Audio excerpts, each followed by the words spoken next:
The moment I heard her voice cut across the restaurant, I knew exactly what she was doing. I just did not know yet how badly it was going to cost her. My promotion dinner was supposed to be quiet. Intentionally quiet. I had spent 11 years grinding through pharmaceutical sales, surviving every quota cycle, every restructuring, every region that other reps quietly called a graveyard assignment. I had turned my district from the lowest performer in the Southeast to the top producing territory 2 years running. When my company finally handed me the regional director title and the salary that came with it, I did not want a party. I did not want balloons or a conference room full of people who barely knew my name.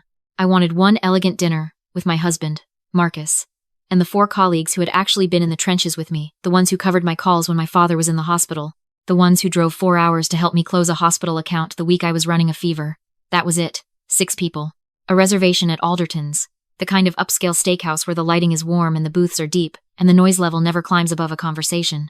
I had been routing corporate client dinners through Alderton's for 3 years.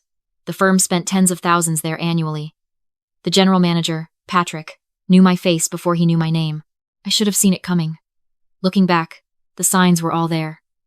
My sister-in-law, Dana, had been oddly interested in my schedule for the past 2 weeks. She had asked Marcus twice where we were going to celebrate. He told her, casually, the way people mention things they do not think matter. He should have known better. I should have told him not to say a word. But Marcus has always believed his sister was capable of being a reasonable adult. That is the thing about people who grew up in the same house as a golden child. They spend their whole lives waiting for the person to finally grow into the version of themselves they imagine is hiding underneath. Dana is 34 years old. She has the energy of someone who genuinely believes the world owes her a front row seat to everything.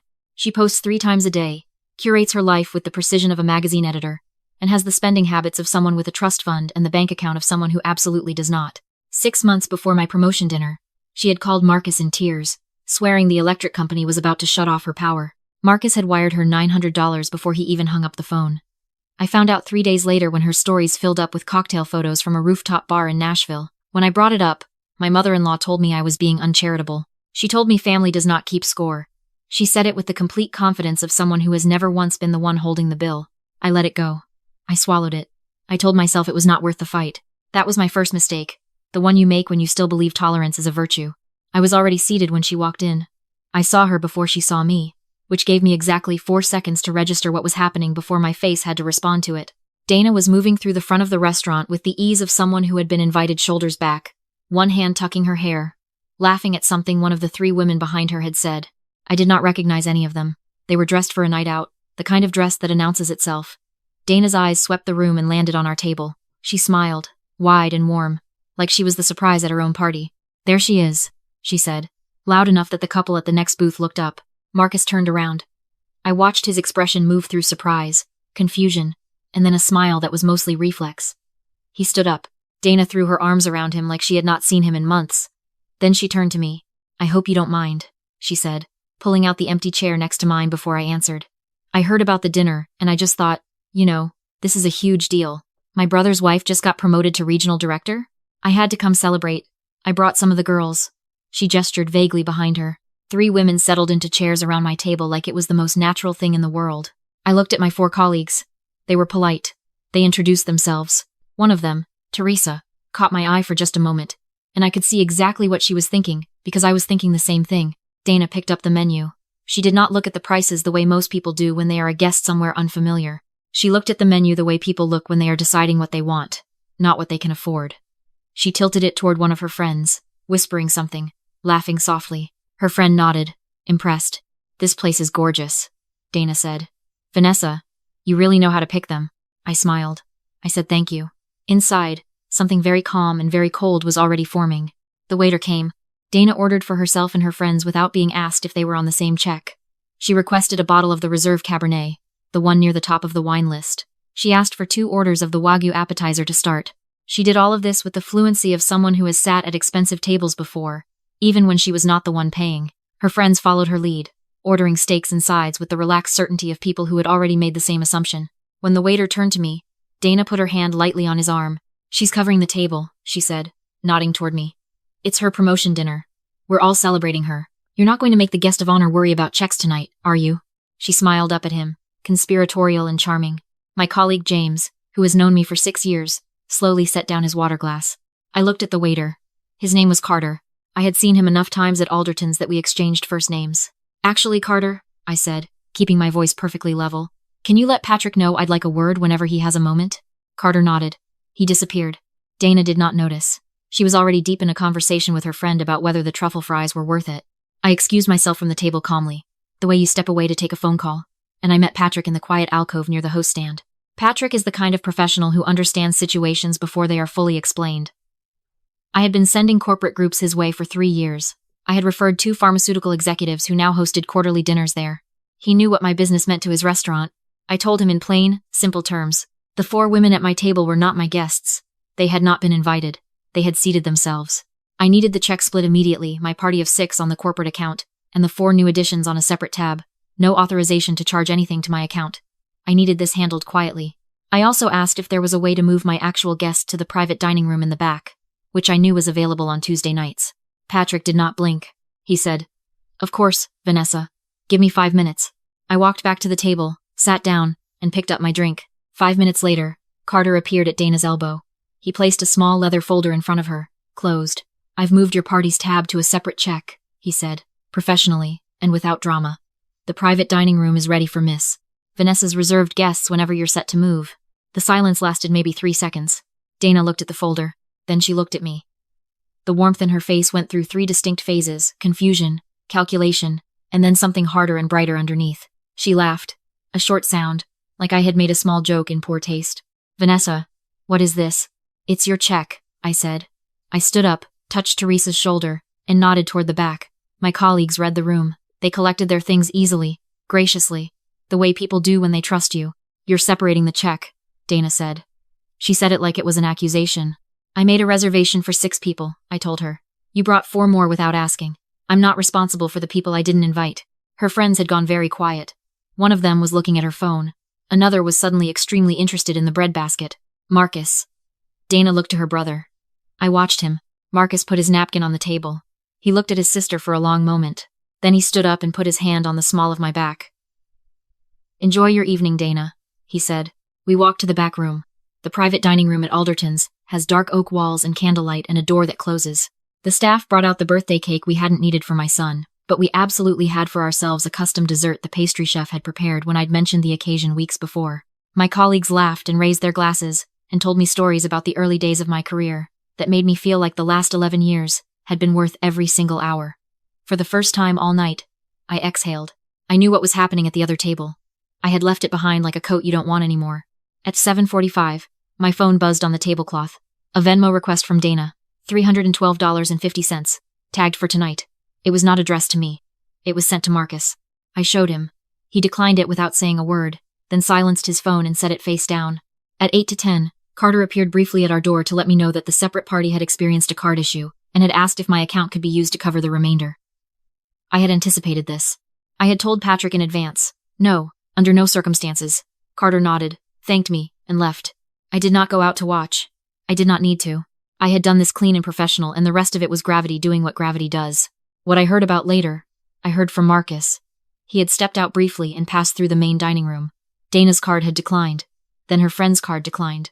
They had quietly collected what cash was on them, which covered less than half the bill, and they had left Carter standing at the table with the rest of the balance, while Dana made a phone call in a voice too loud for an upscale steakhouse. Patrick had remained composed and professional. He had placed a hold on the situation, made a note in the system, and extended the standard collection process. Dana was furious, the kind of furious that looks a lot like humiliation wearing a disguise. I thought it was over. People like Dana usually retreat when they lose the audience. She had come there for a performance and the curtain had come down early. I genuinely believed she would go home, be angry for a week, and resurface at Christmas pretending nothing had happened, because that is the cycle, and I had watched it repeat for 4 years. But humiliated people make reckless decisions, and Dana was not done. The following Thursday, I worked from home. I was on a call with my regional VP when the notification came through on my security app motion detected at the front door. I glanced at my phone under the desk and saw Dana on my porch. She was not ringing the doorbell. She was trying the door handle. Then she moved to the side gate, the one that opens to the backyard and the attached garage where Marcus parks his car, and where I keep a locked cabinet with vendor invoices and petty cash for the small corporate events I still occasionally run on my own time. About $4,000 in a combination lockbox. She knew about that cabinet. I had mentioned it once, 2 years ago, in a conversation I had completely forgotten. She had not. My call was still running. I pressed mute. I pulled up the outdoor camera on my phone. She was crouched at the gate latch, working it with a focused patience that told me she had thought about this before she arrived. I could see her clearly. HD. Timestamp running in the corner. I unmuted. I told my VP something had come up and I would call back. I opened the two-way speaker on the security app and listened to the sound of the gate clicking open in the silence of my own backyard. I let her get to the back door. I let her try the handle. I let her try the handle again. Then I pressed the microphone icon. Dana, I said. My voice came through the outdoor speaker clear and even. I can see every second of this.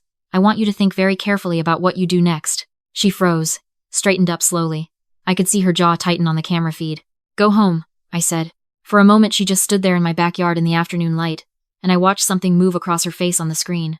Not shame, not exactly, but the look of someone who has just understood that the door they thought was open is actually a wall. She turned. She walked back through the gate. I heard her car pull away. I called Patrick at Alderton's. We discussed the outstanding balance and the documentation. Then I called a friend who works in civil law and described what had just happened, and asked whether attempting to access a locked residential property with intent to reach a secured cash cabinet constituted anything actionable.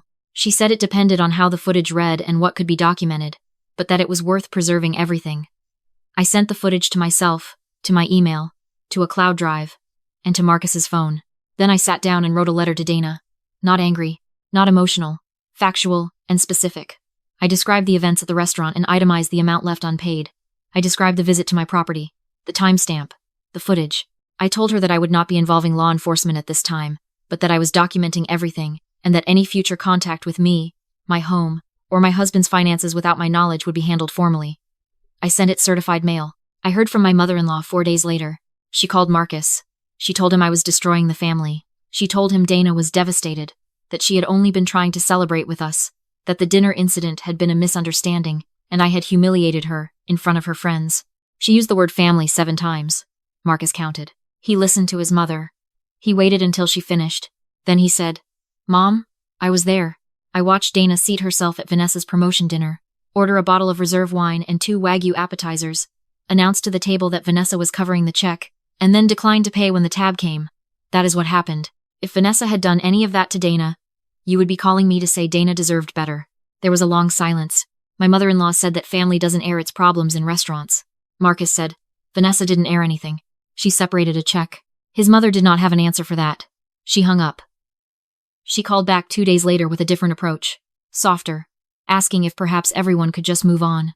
Marcus told her moving on was absolutely possible as soon as Dana settled the balance with Alderton's and acknowledged what she had done.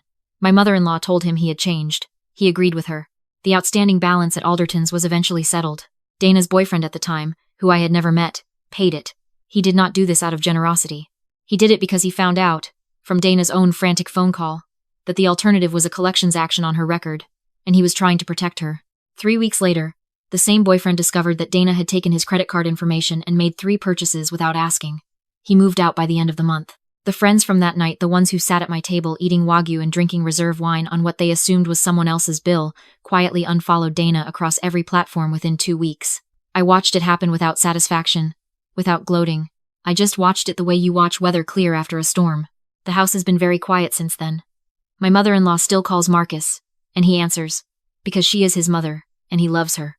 But the dynamic has shifted in the way that dynamics shift when someone finally calls the game by its real name. She is careful now. She chooses her words. She has not mentioned Dana to Marcus in 6 weeks, which is the longest that has ever happened in the 4 years I have known him. I run my region now, 42 sales reps across 3 states. I host client dinners every other week, usually at Alderton's, always with Patrick's quiet and excellent service. Dana's name does not come up in those rooms. It does not need to. Last week, Marcus found a voicemail on his phone from Dana. She left it in the middle of the night. She said she was doing some reflecting and she thought maybe she had overstepped at the dinner, but she felt the response was extreme, and she was just hoping everyone could be adults and put it behind them. She did not apologize. She said she hoped things could go back to how they were before all of this, and she said it in the same voice people use when they mean, I want the arrangement back, not the relationship. Marcus listened to it once. He showed it to me. He asked what I thought. I told him that was entirely his decision to make. He deleted it and made us both coffee. Here's what I want you to understand, because I know some of you are watching this and thinking the same thing I used to think. You are wondering how I let it go on that long. How I paid for things I shouldn't have paid for, absorbed insults I shouldn't have absorbed, explained away behavior that didn't deserve an explanation. I know, because I spent years making the same argument to myself. She's his sister. It would cause too much damage. I'll just get through this one thing, and then draw the line. But that is exactly what toxic family members count on. They don't just expect you to be generous. They expect you to be afraid. Afraid of the fight. Afraid of the damage. Afraid of what it costs to be the one who finally stopped handing over the check. They have learned, usually over many years, that the threat of conflict is more expensive than whatever they're asking for. And as long as that equation stays true, they will keep asking. What changed for me at that dinner was not patience running out. It was something quieter than that. It was recognizing that my silence had never actually been keeping the peace. It had only ever been keeping their comfort at my expense. Every time I paid something I shouldn't have paid, or let something go I shouldn't have let go, I hadn't preserved the relationship. I had just postponed the accounting. The bill always comes. The only question is who's holding it when it does. There are 3 things I know now that I didn't know 4 years ago. First, the word family is not an obligation. It is a description. What you owe each other is built over time, through consistency and respect and the willingness to show up for people the same way you want them to show up for you. The word by itself is just a word. Anyone using it as leverage is already telling you what the relationship is actually worth to them. Second, every boundary you set without following through is just a preference. Dana knew, after 4 years of small concessions, that my limits were negotiable. She had tested them dozens of times and found them soft. The dinner at Alderton's was not a miscalculation on her part. It was a rational bet based on 4 years of evidence. It only failed because for the first time, I let the consequences be real. If I had paid that check, she would have been back. Different restaurant, same table. Third, and this is the one that took me the longest to understand. Protecting your peace is not the same as burning things down. I did not raise my voice at that dinner. I did not make a scene.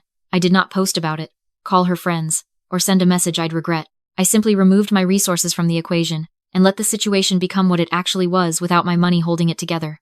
That is not cruelty. That is clarity. The $4,000 I kept in that lockbox is still there. I added to it last month after a good quarter. It is mine.